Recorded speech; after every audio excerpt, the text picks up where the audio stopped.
Yes, my name is Paul Intagliata. My relationship with Venice Mainstreet is that I was one of the founders of Venice Mainstreet, Inc., and was the first president for the first 3 years. There was a great deal of work in order to get Venice Mainstreet started. Basically, it started with my wife and I, Betty, and we're the first ones that heard about the program through a former councilwoman, Lucy Gray Hall.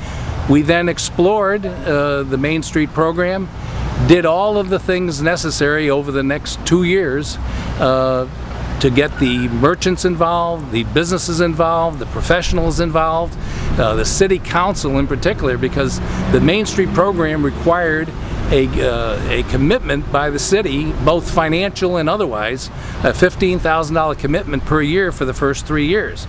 So we had to go out and do a performance basically before all these various groups, the city council, the chamber of commerce, the civic associations, and with that they all came on board and we got this thing underway, and then finally made application to the Venice Mainstreet, to the Florida Main Street program, and we're one of 3 cities selected that year, 1988.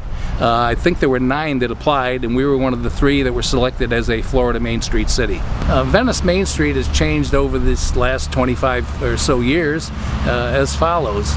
Basically, there was an association of merchants only called the Downtown Venice Association, and it primarily was interested in seeing what they could do to drum up business in their stores.